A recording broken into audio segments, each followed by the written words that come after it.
We have the winner of the 2010 NASCAR Sprint All-Star Race, Kurt Busch. He drives the number 2 Miller Lite Vortex Dodge for Penske Racing. Kurt, how does it feel to win the NASCAR Sprint All-Star Race? I know you were up here yesterday. I asked you, I said, how does it feel to be on the pole? You said it's a little bit closer to $1 million, but how does it feel right now? It's an unbelievable experience. It's something that you sit there and you look at the greats that have won this race and the ones that have had so many years go by in between the wins, and just to have an opportunity to go for it tonight. I felt like our Penske Dodge was right where it needed to be at the end, but it also started there. I felt like starting on the pole and having track position early on gave us a good indication on what we should expect for the evening, on how we had to adjust on the car and keep it up front. To win the first segment, that was pretty special. You know, that was one small step as well. And then getting into the second segment, we did 4 tires. So that put us 8th on the restart, and we weren't able to move up as fast as I thought we could. Got all the way up to 3rd, and we were a little loose on that run and faded back to 5th when the second segment closed out. With our strategy to put on just 2 tires going into the third segment, our thought process was to leave the chassis alone. And when we did that, man, the car was awful on that third segment. We were just way tight. Just a whole different attitude in the race car. It wore on me pretty heavily. I was telling the guys, you know, we're just way tight. We're out of the mix. Faded all the way back to 8th or 10th place, bouncing off the wall. You know, just trying to get all I could out of the race car. Even though we didn't change a thing, we were very, very tight, and I thought our night was done after that third segment. But when we got in for the hot dog break, took a deep breath, took those 10 minutes to just sit there and try to figure out what we could do as a team to make the car better. And I wasn't very helpful. I'll have to admit that. I told Steve Addington, I said, the car's way tight. I said, just fix this bad boy. Just go for it. Adjust it, loosen it up, go for everything you think we need, and I'll drive the wheels off it. And if we spin out loose going for it, that means we made adjustments to make the car better. But it also it helped us communicate in a certain fashion to where the crew chief has to stand up and take the role of being the leader and make the changes. And that's sometimes the best case scenario, to where the crew chief makes his work done and puts the faith in the driver, and the driver understands that the crew chief gave it all that he's got, and the two of us went at it. And we were able to move up on our pit stop during that 4-tire mandatory stop.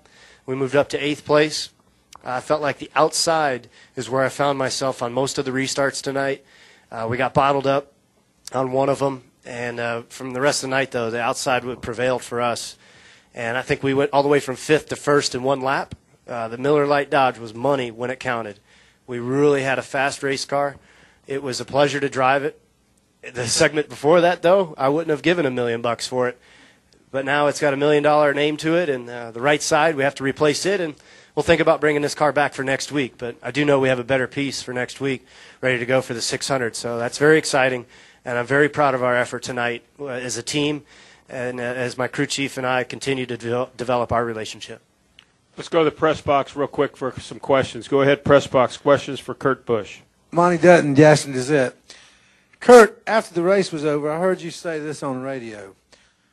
We had a rough third segment. We didn't change anything on it. I don't know. Maybe we had a bum set of tires. This Dodge was money when it counted. Now, you were just talking about how much you talked with Steve about changing the car around. So reconcile those two things for me. I have to admit that the story is filed and it's already going to be in the paper, the opposite of what I now realize was the truth. But I just wondered how those two statements work together. Well, Monty, if I could explain what bad sets of tires are, I would have myself further down the road and be smarter as well. I can't tell you sometimes when we get a bad set and if it was a bad set. But also what I know is we had to over-adjust on the race car, because if I would have went out there on the final segment in a tight condition, guys would have drove right by us.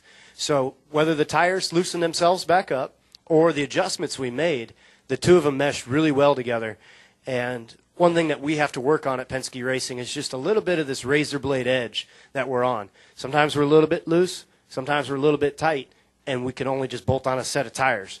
We need to have a little bit bigger window to be more competitive. So whether you wrote in the story that the tires made it tighter or the setup changes made it better, both of those items helped us win this race tonight. Because we weren't going to win the race on those tires from the third segment. Stay upstairs, press box. Go ahead. Nate Ryan, USA Today. Kurt, I'm sure you were aware that Roger Penske already had a pretty big day before he came to Charlotte tonight. Is there any sort of, you guys are both based in the same shop there in Morrisville, is there any sort of competition when you guys hear the IndyCar team does something and you guys are going later that day that you want to sort of match them or top them? When they don't win, we scratch our heads. And so it's not necessarily a competition between the NASCAR and the IndyCar side. It's just all an effort that we're all pushing hard at Penske, and my responsibility is on the NASCAR side. And I root for those IndyCar guys. I like to see them do well. I know quite a few of the guys over there from running some Grand American Rolex races in the sports car series. But, to see them on pole at the Indy 500, that's Elio's fourth pole. Rick Mears has his 4 poles over his career. Roger is bar none, the most successful individual I've ever seen step foot onto Indianapolis Motor Speedway. And that was one of the main reasons why I thought that I could help bring a NASCAR championship to him on this side. And we're going to keep trying. We're going to keep plugging away and plugging hard. But I don't really think there's a competition between IRL and NASCAR. It's just on the NASCAR side, we want to do better. Go ahead, press box. Kerry, we are clear from the press box. Kurt, congratulations on that first win at Charlotte.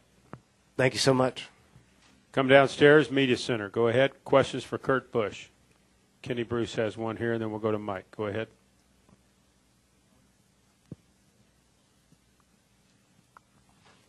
Kurt, Kenny Bruce, SingDaily.com. What did you see when that last 10-lap segment began? I mean, what were you thinking you were going to try to was there anywhere you were going to try to make a pass, or did you have a game plan going into that?